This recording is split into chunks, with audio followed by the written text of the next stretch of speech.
지나 하나님 품으로, 보혈을 지나 아버지 품으로 우리 함께 찬양하겠습니다.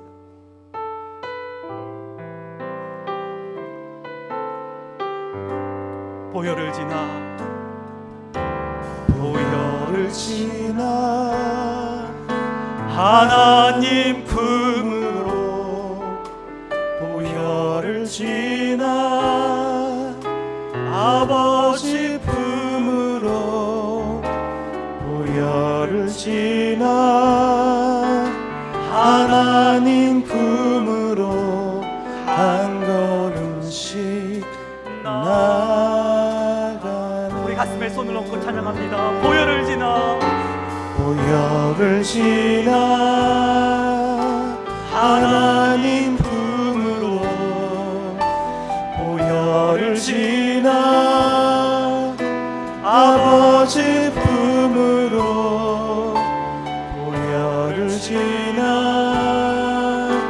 하나님 품으로 한 걸음씩 나가네. 존귀한 주보혈이, 존귀한 주보혈이 내 영을 새롭게 하시네. 존귀한 주보혈이 내 영을 새롭게 하네. 다시 한번 보혈을 지나 하나님 품으로, 보혈을 지나 하나님 품으로, 보혈을 지나 아버지 품으로, 보혈을 지나 하나님 품으로 한 걸음씩 나가네. 존귀한 주보혈이, 존귀한 주보혈이 내 영을 새롭게 하시네. 존귀한 주보혈이 내 영을 새롭게 하네. 존귀한 주보혈이, 존귀한 주보혈이 내 영을 새롭게 하시네. 존귀한 주보혈이 내 영을 새롭게 하네. 내 영을, 내 영을 새롭게 하네. 내 영을 새롭게 하네. 내 영을 새롭게 하네. 예, 하나님께서 오늘 우리에게 주신 하나님 말씀은 이사야 1장 18절로 20절까지의 말씀입니다. 구약 성경 이사야 1장 18절로 20절까지의 말씀을 우리 한 목소리로 같이 봉독하도록 하겠습니다. 여호와께서 말씀하시되 오라 우리가 서로 변론하자. 너희의 죄가 주홍 같을지라도 눈과 같이 희어질 것이요 진홍같이 붉을지라도 양털같이 희게 되리라. 너희가 즐겨 순종하면 땅의 아름다운 소산을 먹을 것이요 너희가 거절하여 배반하면 칼에 삼켜지리라. 여호와의 입의 말씀이니라. 아멘. 작년 이맘때쯤에 중학생이었던 아들과 함께 목욕탕에 간 적이 있습니다. 목욕탕에 아마 여러분들 가보시면 아시겠지만 가운데에 물을 가득 담아 놓은 탕이 하나 있죠. 저도 모르게 그 탕에 들어가서 앉아 보니까 물은 좀 뜨거웠지만 몸에 있는 피곤이 쫙 풀리는 것을 느낄 수가 있었어요. 그래서 저는 다리를 쭉 뻗고 저도 모르게 시원하다라고 말을 했죠. 근데 그 말을 탕 밖에서 듣고 있던 아들이 한마디 하는 거예요. 아빠, 안 속아요, 안 속아. 무슨 말입니까, 여러분? 그 이야기를 들으니까 이런 이야기가 옛날에 유행하던 한 이야기가 생각이 났습니다. 한 아빠와 어린 아들이 목욕탕에 갔는데 뜨거운 탕 속에 들어간 아빠가 한마디 하죠. 시원하다. 그러니까 어린 아들이 그 말만 믿고 어떻게 해요? 아빠처럼 탕에 뛰어들어간 거죠. 근데 그 탕이 어땠어요? 너무 뜨거웠습니다. 시원하기는커녕 그 물이 너무 뜨거워서 깜짝 놀란 아들이 뛰쳐나오면서 한마디 했죠. 뭐라고 했습니까? 세상에 믿을 놈 없다. 제 아들이 그랬다는 게 아니에요, 여러분. 오해하지 마십시오. 세상에 믿을 놈 없다라는 그 우스갯 이야기에 나오는 그 말이 사실 요즘 우리 사회의 모습을 보여주는 말이 아닐까 생각이 되었습니다. 이웃 사이에도, 친한 친구 사이에도, 또 부모와 자식 사이에도 믿음이 없어서, 믿지 못해서 그로 인해 상처받고 또 상처 주고 많은 어려움을 주고받는 그런 모습을 볼 때가 참으로 많이 있습니다. 더 안타까운 것이 있다면 하나님의 자녀인 저와 여러분들이 우리가 하나님을 믿고 아버지로 고백하고 믿음 생활을 하고 신앙 생활을 하고 있는데 정작 중요할 때 있어야 할 믿음이 없어서 흔들리고 그리고 시련이 닥칠 때마다 넘어지는 그런 모습을 보일 때가 참으로 많이 있다는 거죠. 그래서 사실 이 믿음 없는 세상에서 우리가 살아갈 때 가장 중요한 것이 있다면 믿음이 아닐까 생각이 되었습니다. 저는 지난 주일에 이어서 다시 한번 우리 성도님들과 함께 우리에게 있어야 할 믿음이 이런 믿음이 아닐까 생각이 되어서 말씀 제목을 즐겨 순종하는 믿음이다라고 잡아보았습니다. 오늘 이 말씀을 통하여 저와 여러분들 모두에게 특별히 즐겨 순종할 수 있는 이 아름다운 믿음을 소유하게 되시기를 주님의 이름으로 축복합니다. 이사야 말씀을 묵상하기 전에 먼저 우리는 이사야가 누구인지, 이사야가 어떤 사람이고 그가 하는 일은 무엇이고 무엇 때문에 그가 이사야서를 기록하고 있는지 우리는 먼저 살펴봐야죠. 그의 이름 이사야, 뜻이 있습니다. 여호와께서 구원을 주신다, 하나님께서 구원을 베푸신다라는 것이 이사야라는 그의 이름의 뜻이었다는 거죠. 그는 남유다의 우시야 왕 말년부터 므낫세 왕 초기까지 예루살렘이라는 지역을 무대로 하여 하나님 말씀을 예언하고 그 말씀을 선포하는 선지자였다라고 우리는 알고 있습니다. 그런데 그가 활동하던 시기는 쉽지 않은 시기였습니다. 급변하는 정세로 대외적으로 대내적으로 이스라엘이 참 어려움을 당하고 있던 시기가 바로 이사야 선지자가 활동하던 시기였다는 거죠. 정치적으로 보면 그 당시 급부상했던 아수르라는 제국에 의해서 다메섹, 사마리아까지 이미 함락되었고 이제는 유다까지도 침략을 받을 위기에 처하게 되었다는 겁니다. 이런 대외적인 어려움 속에서 사실 이스라엘 백성들은 오히려 주님께 엎드려 예배해야 했는데 다시 한번 영적인 각성을 해야 했는 상황이었음에도 불구하고 오히려 이들은 하나님께 순종하지 못합니다. 죄악을 일삼으며 멸망을 재촉하는 지경에 나아가고 말았다는 거죠. 이런 상황 속에서 이사야 선지자는 하나님의 음성을 듣습니다. 하나님께 계시를 받지요. 그래서 이사야 1장 2절의 말씀처럼 선포합니다. 하늘이여 들으라, 땅이여 귀를 기울이라, 여호와께서 말씀하시기를. 그렇게 그는 하나님의 말씀을 선포합니다. 1장 2절부터 시작해서 17절까지 그는 하나님의 말씀을 계속 선포하지요. 이스라엘 백성들이 어떤 실상에 있는지, 그들이 어떤 죄악 중에 거하고 있는지, 하나님께 불순종하는 그들의 모습을 가감없이 낱낱이 적나라하게 드러내고 있다는 것입니다.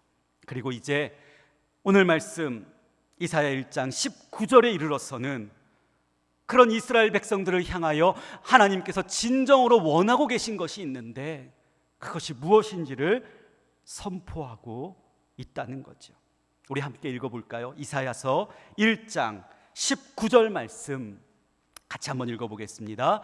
너희가 즐겨 순종하면 땅의 아름다운 소산을 먹을 것이요. 그래요, 여러분. 하나님께서 원하시는 것, 하나님께서 이스라엘 백성들에게 원하시는 것이 있는데 그것이 과연 무엇이었을까? 바로 순종하는 것, 하나님의 말씀을 따르고 그 말씀을 지켜 행하는 것. 그렇게 순종하기만 하면 이 땅의 아름다운 소산을 먹게 할 것이라는 것이 바로 하나님의 말씀이었다라는 것이죠. 그래요, 여러분. 이것이 어찌 이스라엘 백성들에게만 원하시는 하나님의 뜻이겠습니까? 오늘 예배드리고 있는 저와 여러분들에게도 하나님께서 원하시는 것이 있다면 바로 이 순종하는 믿음, 그것이 아닐까 합니다. 믿음 없는 세상 가운데, 이 험한 세상 가운데 믿음으로 살아가기 위해서라면 바로 하나님 말씀에 순종할 수 있는 믿음이 저와 여러분들에게 필요한 것이 아니겠습니까? 그래요, 여러분. 오늘 말씀은 너무나 유명한 말씀이죠. 순종에 관한 말씀입니다. 본문의 메시지를 한마디로 말하면 이사야 선지자가 낱낱이 드러낸 것처럼 이스라엘 백성들로 하여금 너희의 그 죄악된 모습을 보라는 것입니다. 죄악에 물든 모습, 하나님의 사랑을 저버리고 세상의 죄악에 찌들어가 형식적이고 가식적으로 드리는 그 예배하는 모습, 그 모습에서 돌이켜야 한다고, 회개해야 한다고, 하나님의 말씀을 듣고 그 말씀에 순종하면 하나님께서 용서해 주실 뿐만 아니라 이 땅에 아름다운 소산, 그 놀라운 축복을 허락하여 주실 것이라는 메시지가 바로 오늘 말씀에 기록되어 있는 하나님의 음성이다라는 것이죠. 그런데 저는 오늘 말씀에 19절 말씀을 가만히 묵상하다가 유난히 눈길을 끄는 한 단어가 눈에 보였습니다. 하나님께서 이사야 선지자를 통하여 말씀을 주실 때에 사실 그냥 너희가 순종하면 이 땅의 아름다운 소산을 먹을 것이다 라고 말씀하셔도 될 텐데 굳이 이 순종하면이라는 말 앞에 한 단어를 덧붙여 놓으셨다는 거죠. 어떤 단어입니까? 즐겨라는 단어예요. 왜 하나님께서 즐겨라는 단어를 이 순종하면이라는 말 앞에 붙이셨을까? 도대체 이 즐겨라는 단어에는 어떤 뜻이 있을까 궁금해졌습니다. 그래서 저는 우리가 매일 읽고 있는 OIB 성경을 한번 펼쳐봤습니다. 여러분들 아시는 것처럼 OIB 성경은 우리가 쉽게 이해할 수 있는 세번역 성경으로 되어 있기에 과연 OIB 성경, 세번역 성경에서는 이 즐겨라는 단어를 어떻게 해석하고 있을까 살펴보았습니다. 그랬더니 그 번역은 이러했습니다. 기꺼이 하려는 마음으로 순종하면. 이 즐겨라는 말을 어떻게 번역하고 있냐면 기꺼이 하려는 마음이다 라고 번역을 했다는 것이죠. 그래요, 여러분. 하나님께서 우리에게 원하시는 순종은 다른 순종이 아니라 기꺼이 하려는 마음으로 하는 순종, 그것이 바로 우리가 하나님께 해야 될 순종이다라는 것입니다. 원어적으로 살펴봐도 이 기꺼이 하려는 마음이라는 뜻은 누가 시켜 억지로 하는 순종이 아니라 자발적으로 겸손하여서 보다 신중하게 순종하는 모습을 가리키고 있다라고 말씀하고 있습니다. 그런데 저는 여기서 한 가지 단어가 더 떠올랐습니다. 그것은 기꺼이 하려는 마음. 이 마음이라는 단어가 다시 한번 주목되었습니다. 아, 그렇지, 마음이구나. 기꺼이 한다는 것, 우리가 자발적으로 순종하고 겸손하게 순종하고 그리고 신중하게 순종한다는 것은 결국 다 마음과 관계된 것이 아닐까, 그렇게 묵상이 되었습니다. 여러분, 세상 사람들, 많은 사람들은 이 순종이라는 단어를 생각하면 행동에 관심을 갖습니다. 예를 들어 자녀들은 부모님께 순종해야지 라고 말하면 그 자녀의 행동을 보게 되는 거죠. 그래서 부모님 말씀에 자녀들이 순종하는지, 그 부모님 말씀에 자녀들의 행동이 맞는지 본다는 거예요. 그래서 그 말에, 부모님 말씀에 맞지 않는 행동을 하면 저 자녀는 순종하지 않는다고, 저 자녀는 불순종한다고 우리는 말합니다. 그래서 사람들은 순종이라고 할 때 마음보다는 행동에 관심을 갖는다는 거예요. 그런데 하나님은 다르시다는 거죠. 하나님은 행동에도 관심을 갖지만 그것보다 마음까지도 보신다라는 거예요. 그 마음이 어떠한지를 하나님께서 중요하게 보고 계시다라는 것입니다. 그래서 우리가 하나님께 순종해야 하는데, 우리를 순종하지 못하게 하고 우리를 불순종하게 하는 것이 있다면 사실 마음에 문제가 있는 것은 아닌가 묵상이 되었습니다. 마음에 어떤 문제가 있기에 우리가 하나님께 순종하지 못하고 있는 것은 아닐까? 그렇다면 그 마음의 문제는 무엇일까? 마음에 도대체 어떤 문제가 있기에 우리가 하나님께 순종하지 못할까? 그런 생각을 하다가 성경에 나오는 인물들 중에 순종하지 못했던 사람들이 생각이 났어요. 그 사람들은 왜 하나님께 순종하지 못했을까? 혹시 마음에 무슨 문제가 있었던 것은 아닐까? 그래서 그 사람들을 한번 찾아봤습니다. 여러분, 하나님께 순종하지 못했던 사람들, 그러면 제일 먼저 누가 생각이 나세요? 많은 사람들이 있죠, 성경에 나오는. 그런데 순서적으로 보면 아담과 하와가 생각이 나지 않으십니까? 왜냐하면 제일 먼저 하나님께 불순종했던 사람들이 바로 아담과 하와였기 때문이죠. 저는 아담과 하와가 나오는 창세기 말씀을 펴보았습니다. 도대체 왜 이들이 하나님 말씀에 순종하지 못했을까? 그 이유를 창세기 3장 6절 말씀은 이렇게 기록하고 있었습니다. 우리 자막을 보고 창세기 3장 6절 말씀을 같이 한번 읽어보겠습니다. 시작. 여자가 그 나무를 본즉 먹음직도 하고 보암직도 하고 지혜롭게 할 만큼 탐스럽기도 한 나무인지라. 여자가 그 열매를 따먹고 자기와 함께 있는 남편에게도 주매 그도 먹은지라. 이 하와의 마음에 무엇이 있었던 거예요? 어떤 감정이 있었던 겁니까? 먹음직도 하고 보암직도 하고 더 나아가 탐스럽기도 했다. 그래서 그들은 먹지 말라고 하셨던 말씀에 순종하지 못했다는 것이죠. 여러분, 이들의 마음에 있었던 것은 무엇입니까? 저는 생각하다가 그렇지, 아담과 하와의 마음 가운데 탐욕이 있지는 않았을까? 그들의 마음 가운데 욕심이 있었던 것은 아닐까? 여러분, 에덴 동산을 상상해 보십시오. 먹을 것이 가득했어요. 그들은 선악과를 먹지 않아도 먹고 사는데 조금도 지장이 없었을 것입니다. 그러나 그들의 마음 가운데 이런 생각이 들고 이런 감정이 생겨난 것이 아닐까요? 저것 한번 먹어보고 싶다.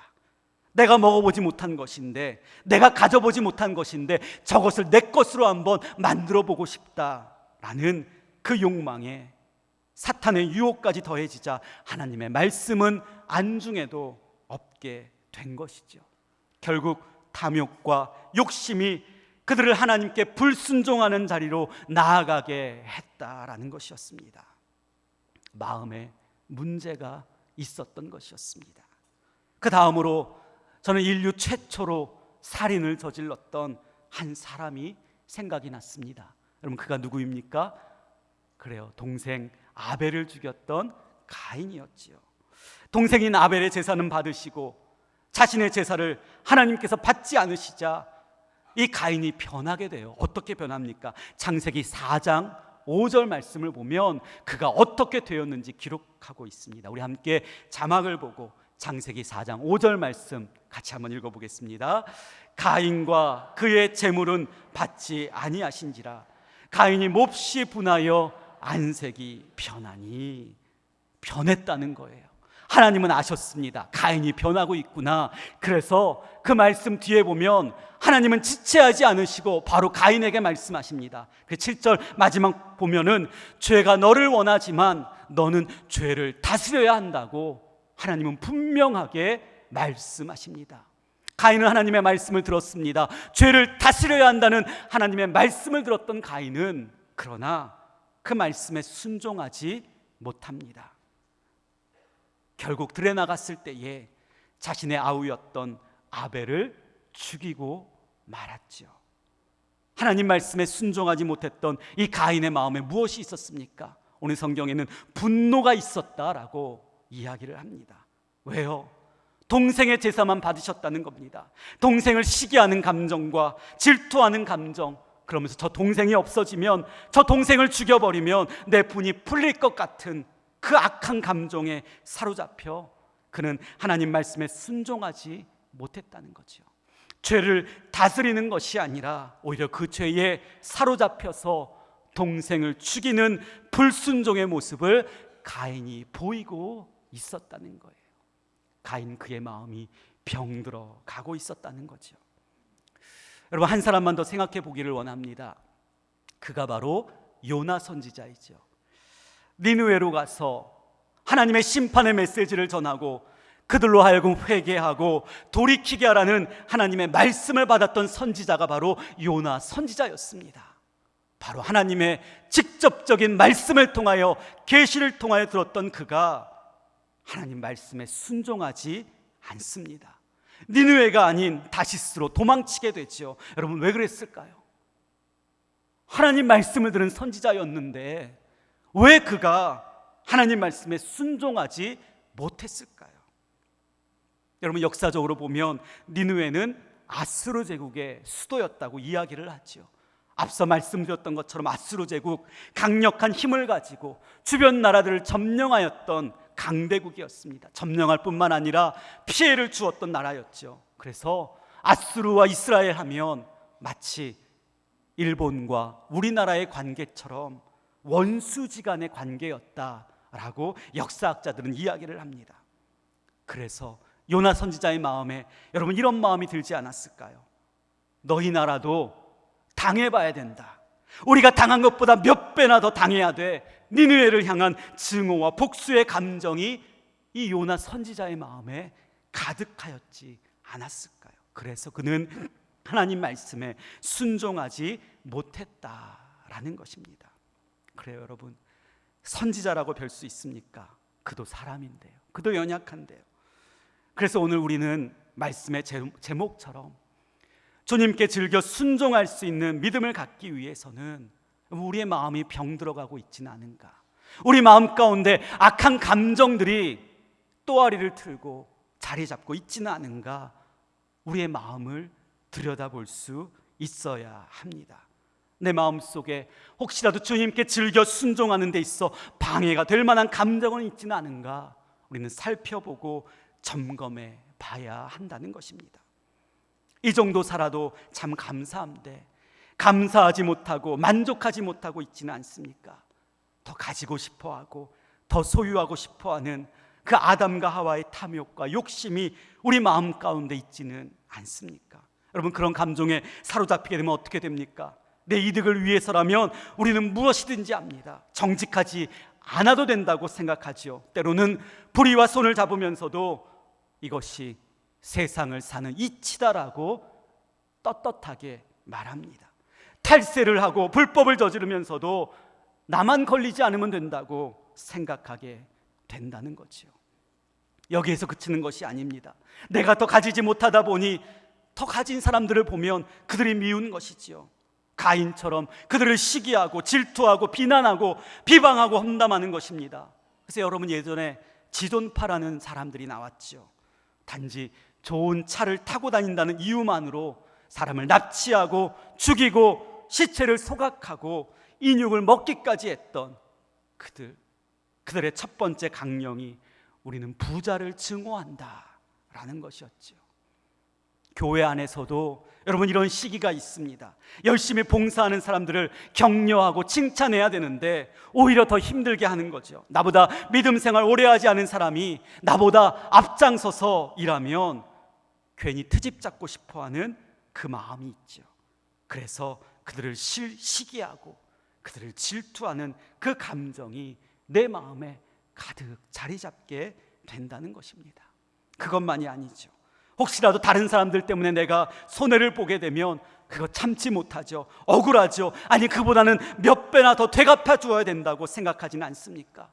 그래서 분한 것 참지 못하고 요나처럼 저들 멸망해야 된다고 복수의 그날을 꿈꾸며 칼날을 갈며 잠 못 이루는 분노의 나라를 보낸 사람들이 참으로 많다라는 것입니다. 그래 여러분, 어느 누가 마음을 들여다보면서 내 마음속에 이런 감정이 없다라고 자신 있게 말할 수 있는 사람이 어디 있겠습니까? 지난 9월 1일에 아주 기분 좋은 재판의 판결이 있었습니다. 광고 시간에 우리 장로님께서 광고하실 텐데, 지난 1월 여러분 기억나십니까? 우리가 공동의회에 참석하기 위해서 버스 40대 이상에 나눠 타고서 추운 날씨에 종로에 갔던 적, 우리 교회도 아니고요. 그런데 그 추운데 밖에서 떨면서 그 안에 들어가지 못했던 그 기억 여러분들 있으셨을 것입니다. 그날 우리 성도님들 중에 감기 걸리신 분도 계시고요. 저도 너무너무 추워가지고 막 화가 난 그런 기억이 납니다. 우리가 들어가지 못했는데 그 안에서 자신들끼리 공동회의를 하고 모든 것들을 일사천리로 통과시켰죠. 그런데 그 모든 것들이 다 무효다라고 지난 9월 1일에 판결이 났던 것입니다. 그래, 이런 일을 겪으면 여러분들 보시기에 저도 얼굴이 착해 보이지만 안 착해 보이나요? 착해 보인다고 생각은 하는데 마음에 악한 감정들, 그런 것들이 막 생겨요. 그래서 때로는 그 악한 감정들 때문에 해서는 안 되는 말도 하게 되죠. 그래서 한 번은 우리 담임 목사님께 저도 모르게 목사님 끝까지 가야 됩니다. 끝장을 보여줘야 됩니다라고 막 말했던 적도 있었어요. 그런데 목사님이 그러시더라고요. 안 된다고요. 목사님은 그렇게 생각하지 않으신다는 거죠. 왜요? 누가 갚아주셔야 되니까요. 그래요. 목사님 말씀하신 것처럼 하나님께서 갚으시는 거예요. 그래서 우리가 해야 될 것은 갚는 것이 아니라, 복수하는 것이 아니라, 악한 감정에 휘둘려서 악한 행동을 하고 죄를 짓는 것이 아니라 우리는 믿음의 길을 걸어가는 거죠. 그래요. 목사님 말씀에 그렇게 말했던 제가 민망했고 부족하기도 했지만 또 한편으로는 어깨에 힘이 들어가더라고요. 우리 목사님이 역시 우리 목사님이구나, 그런 생각이 들었습니다. 그래요. 그래서 우리가 이 길을 우리 목사님과 함께 가는 것이 아니겠습니까? 언제 이 모든 일들이 끝날지 여러분 아무도 모릅니다. 그래서 우리가 가는 길이 험하고 힘들게 느껴질 때도 있지요. 왜 우리 교회만 이런 일이 있을까 원망할 때도 있지만, 그러나 지금까지 인도하신 하나님께서 우리를 앞으로도 인도해 주시지 않으시겠습니까? 세상의 방법이 아닌 오직 하나님만 바라보고 모든 고난을 묵묵히 견디시는 우리 목사님과 함께, 우리 함께 이 길을 걸어갈 때에, 우리 함께 이렇게 예배드릴 때에 반드시 하나님께서는 우리 교회와 우리 목사님을 온전하게 회복시켜 주실 줄 믿습니다. 그리고 이 길을 함께 가는 저와 여러분들의 개인적인 삶 속에서도 우리 교회의 이 문제들을 통하여 아직 해결되지 않은 개인적인 문제들까지도, 가정의 문제들까지도, 자녀들의 문제들까지도 반드시 놀랍게 회복시켜 주시는 역사를 보여주실 줄 믿습니다. 그래, 우리가 다 연약해서 우리 마음에 알지 못하는 사이에 일어나는 감정, 때로는 알면서도 스스로 제어할 수 없고 스스로 통제할 수 없는 그 악한 감정들 때문에 여러분, 그것이 우리 때로는 행동으로 나타나 죄를 지을 때가 참으로 많이 있습니다. 그 죄에 사로잡혀 살아가기 때문에 오늘 말씀처럼 우리가 하나님께 나아가 즐겨 순종하지 못하는 것이 아닐까, 그렇게 생각이 되죠. 그렇다면 우리가 즐겨 순종해야 되는데, 즐겨 순종하여서 하나님 약속하신 축복, 이 땅의 아름다운 소산을 먹는 그 축복을 누리며 살아야 하는데, 그렇다면 아직까지도 해결되지 않는 우리 마음 가운데 있는 이 악한 감정들, 그것이 행동으로 죄로 나타나는 그 문제를 어떻게 우리가 해결할 수 있을까요? 결론으로 오늘 이사야 1장 18절 말씀은 이렇게 우리에게 그 해답을 알려주고 계십니다. 우리 함께 이사야 1장 18절 말씀을 같이 한번 읽어보겠습니다. 시작. 여호와께서 말씀하시되 오라, 우리가 서로 변론하자.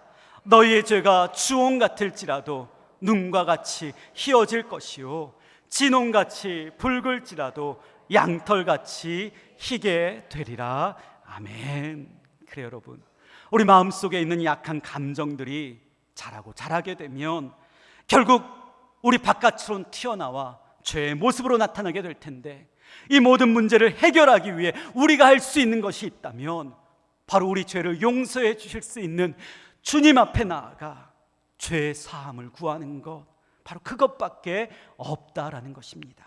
그분께 나아가 구하기만 하면 우리의 주홍 같은 죄도, 우리의 진홍과 같은 그 붉은 죄도 예수 그리스도의 십자가의 보혈로 인하여 눈과 같이 희어지고 양털과도 같이 희게 될 것이라는 놀라운 사실을 믿게 되시기를 간절히 축복합니다. 그래서 하나님께서 저와 여러분들을 초대하시는 거예요. 오라, 우리가 서로 변론하자. 이 변론은 우리의 죄를 낱낱이 드러내서 그 죄를 심판하시기 위한 변론이 아니라, 너희 마음의 악한 감정들, 어찌할 수 없는 그 악한 마음들이 있지, 그것이 죄가 되어서 그 죄 때문에 하나님께 순종하지 못하는 그 모습 너도 알고 있지. 그렇게 그 모든 것들을 다 십자가 앞에 가지고 나와 죄 용서함을 받아야 너희가 구원의 은혜를 누릴 수 있다 라는 이 사실을 알려주시기 위한 하나님의 변론의 초청이자 초대인 것이죠. 그렇습니다. 사랑하는 성도님들, 주님께 우리가 나아가야 합니다. 주님 앞에 나아가 우리가 우리의 약한 감정들을 인정하고 그 감정들 때문에 지은 죄를 고백하고, 그리고 주의 십자가 앞에 회개함으로써 흰 털과 같은 용서함을 받아야 됩니다. 주님의 거룩하신 보혈로 우리 영과 우리 육이 깨끗함을 입어야 합니다. 그래야 우리가 참으로 즐겨 순종할 수 있는 믿음, 오늘 말씀에 기록된 것처럼 기꺼이, 억지로 하는 것이 아닌 기꺼이 하려는 마음으로 주님 앞에 순종할 수 있는 그 믿음을 우리가 소유하게 될 줄로 믿습니다. 우리 시간 조용히 한번 눈을 감아 보십시오. 여러분, 눈을 감고 내 마음, 여러분들의 마음을 한번 들여다 보십시오. 여러분들의 마음 가운데 어떤 감정들이 있습니까? 가인처럼 시기와 질투로 남을 원망하고 있지는 않습니까? 아담과 하와처럼 탐욕과 욕심으로 끊임없이 추구하고 갈구하고 있지는 않습니까? 요나처럼 용서할 수 없는 분노와 복수와 원망으로 저주하는 삶을 살고 있지는 않으십니까? 그것들 때문에 주님 원치 않으시는 악한 죄의 모습을 행하며 하루하루 고통 속에 살아가고 있지는 않으십니까? 여러분, 우리에게 필요한 것은 주님의 보혈입니다. 우리의 모든 죄를 깨끗하게 사하여 주실 수 있는 주님의 보혈이 여러분 우리에게 필요합니다. 이 시간 우리 조용히 눈을 감고 주님을 찬양하길 원합니다. 주님, 이 시간 주님의 거룩한 보혈로 나아갑니다. 보혈을 지나 아버지 품으로 나아갑니다. 아버지 하나님, 우리를 받아주시고 존귀한 주님의 보혈로 우리의 영을 깨끗하게, 새롭게, 정결하게 씻어 주시옵소서. 하나님 아버지, 오늘 예배를 통하여 주님의 말씀을 들었습니다. 우리에게 원하시는 것이 즐겨 순종하는 것인 줄 다시 한번 깨닫게 하여 주셨사오니, 우리 모두 한평생 사는 동안 기꺼이 하려는 마음으로 주님 말씀에 순종하는 믿음을 갖게 하여 주시옵소서. 내 마음에 있는 잘못된 생각들, 악한 감정들, 그 모든 것들을 다 주의 십자가 아래 내려놓습니다. 용서를 구합니다. 이것들 때문에 죄악된 자리 서지 않게 하여 주시고, 혹시라도 내 안에 죄악된 모습이 있다면, 주홍같고 진홍같이 붉은 죄가 있다면 주여 용서하여 주시고, 눈과 같이 양털과 같이 깨끗하게 정결하게 씻어 주시옵소서. 그 모든 죄악을 용서하여 주시고 즐겨 순종하는 믿음을 소유하여 하나님 우리에게 약속하신 이 땅의 아름다운 소산을 누리는, 그것을 먹을 수 있는 복된 인생으로 살아갈 수 있도록 축복하여 주시옵소서. 우리를 날마다 깨끗하게 하여 주실 예수 그리스도의 이름으로 기도드리옵나이다. 아멘.